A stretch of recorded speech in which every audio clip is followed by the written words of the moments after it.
Vamos conhecer um pouco mais do SNID 11, o FIINFRA da Suno.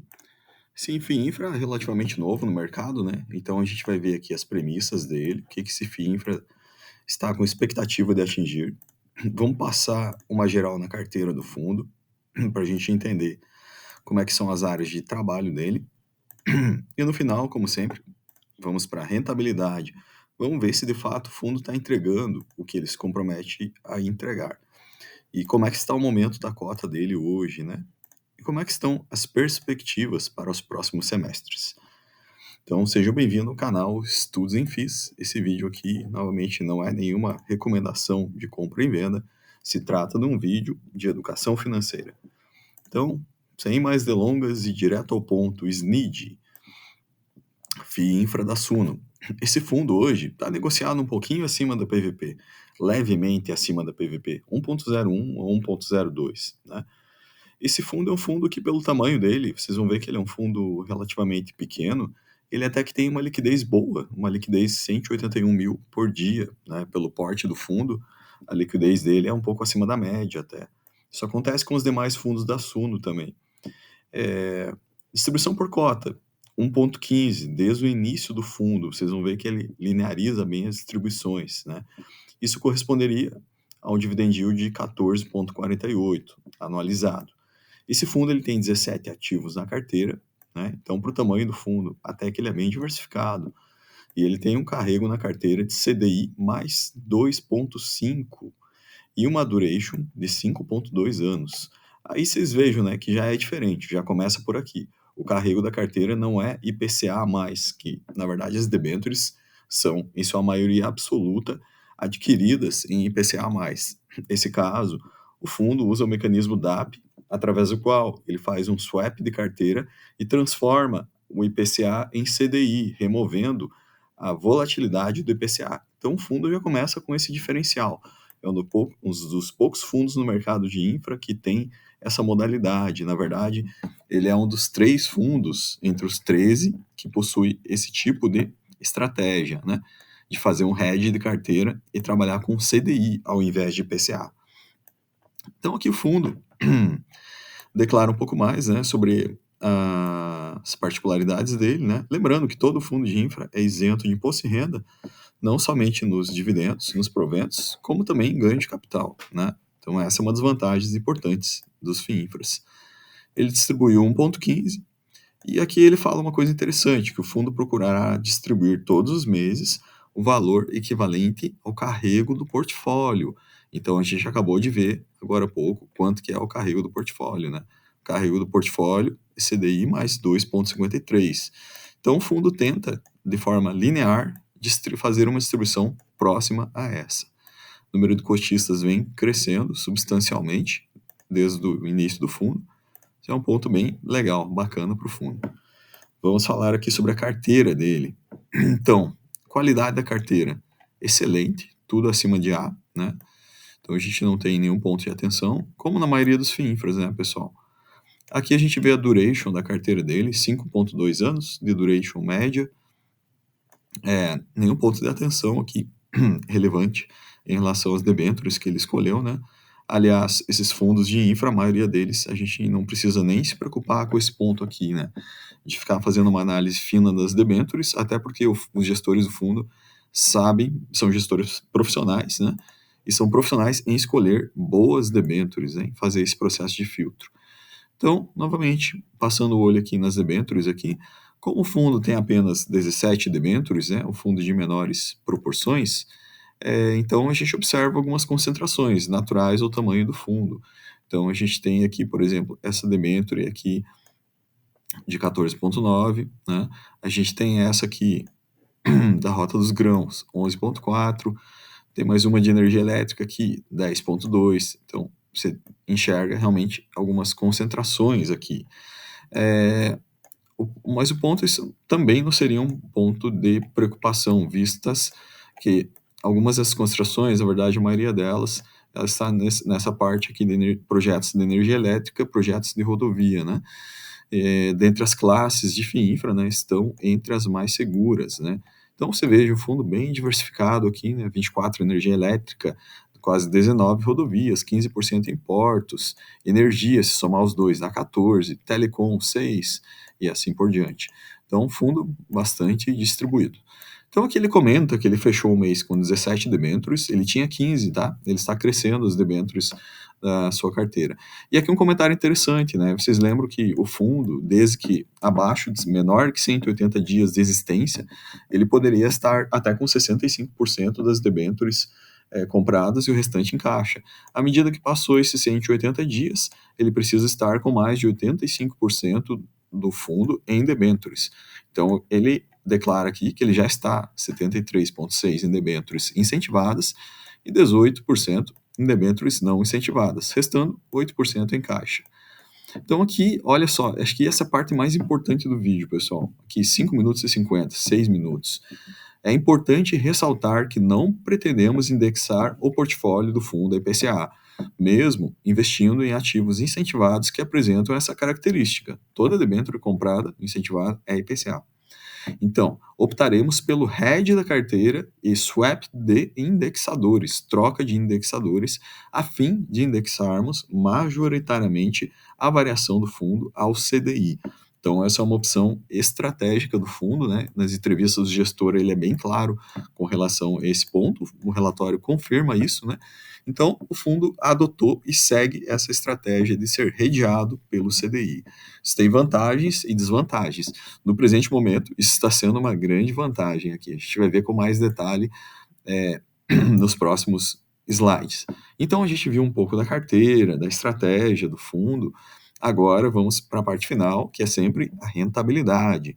Então, requisito rentabilidade. Como eu falei para vocês, o fundo tem uma política de entregar um valor linear de 1,15. Né? Ele falou que ele vai procurar entregar o spread da carteira.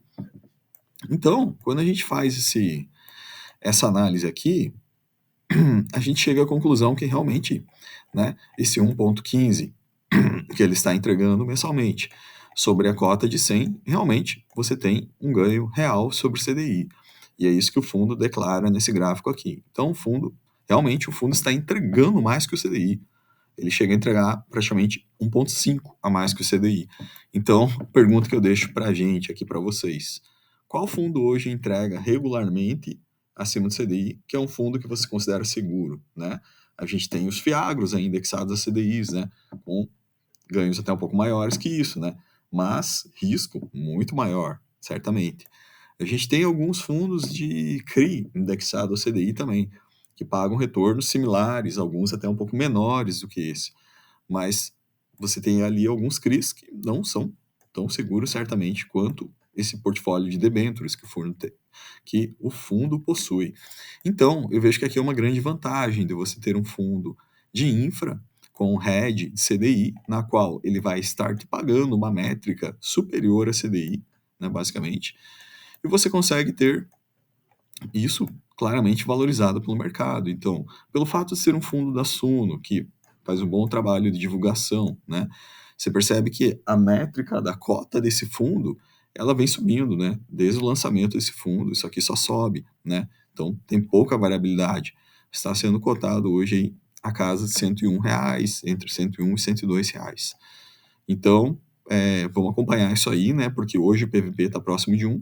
Se isso continuar subindo, o mercado continuar entendendo que esse fundo agrega bastante valor, é possível que essa cota esteja com mais ágil daqui a uns tempos, não é verdade? Então, aqui alguns comentários do gestor. Como esse fundo ele é um fundo no qual ele fez o swap de indicador de IPCA para CDI, ou seja, ele é um fundo CDI, vamos por assim dizer, né? Variações do CDI vão afetar a métrica do fundo. Então, ele declara isso fortemente aqui nesse relatório.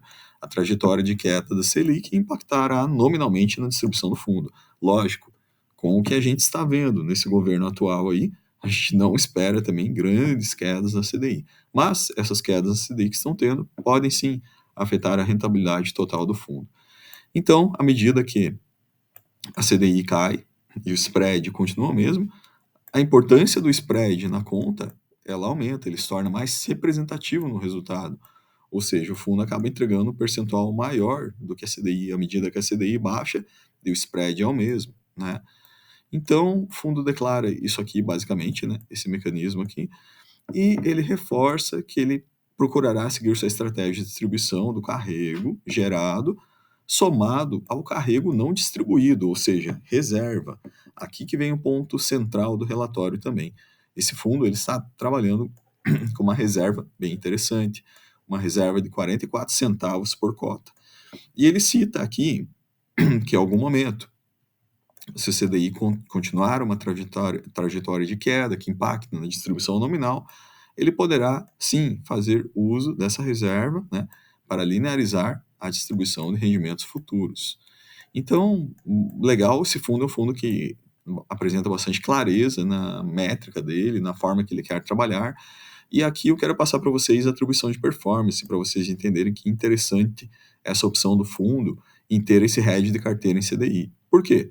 Vamos pegar o resultado do mês, marcado a mercado. Então, a CDI entregou R$ 1,03, o spread 0,12, ok? Só que aí vem a marcação a mercado e, puf, negativo, né? Leva isso para baixo. Ou seja, se esse fundo não tivesse um mecanismo de swap para CDI, ele teria entregado um resultado negativo, concordo?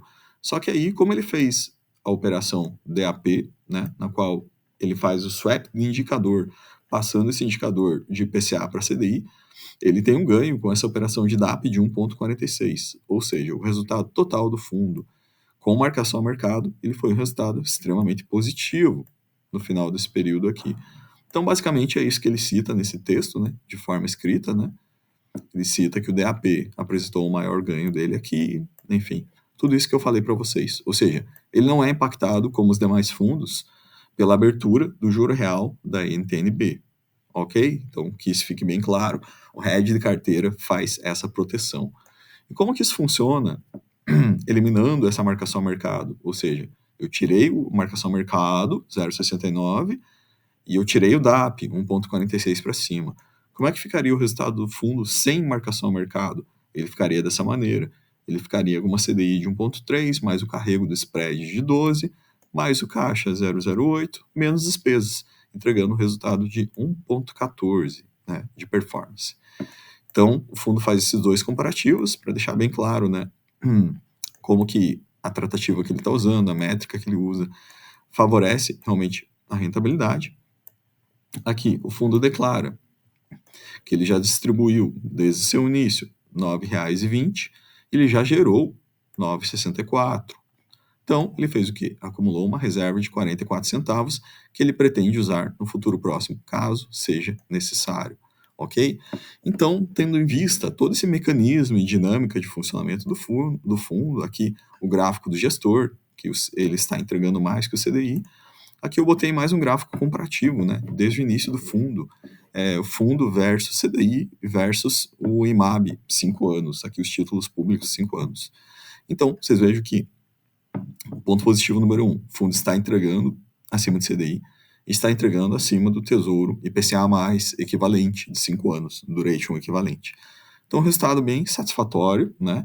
Considerando que essa CDI no meu gráfico aqui, ela não tem o desconto dos 15% lá do imposto de renda, ou seja, quando você faz o desconto dos 15%, você chega a esse número aqui no relatório do gestor. Basicamente, 1,5% acima do CDI. Então, considero um resultado bastante interessante para um fundo de baixo risco, um fundo de debêntures incentivadas, portfólio de extrema qualidade, né? Uma gestão bastante ativa e um resultado que te entrega consistentemente acima do CDI. Então, quem comprou esse fundo lá atrás pegou um dividend yield on cost melhor. Quem ainda está comprando agora está pegando um bom carrego, né? A gente viu um carrego de 2,5 sobre o CDI. O vídeo de hoje era esse para apresentar esse fundo da Suno, né, de infra para vocês, o SNID 11, fundo relativamente novo, mas que eu acredito que tem muito potencial de crescimento no mercado, né?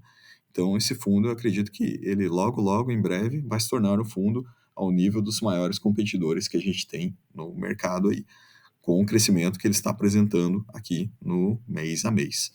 O vídeo de hoje era isso, bons estudos a todos, fiquem com Deus.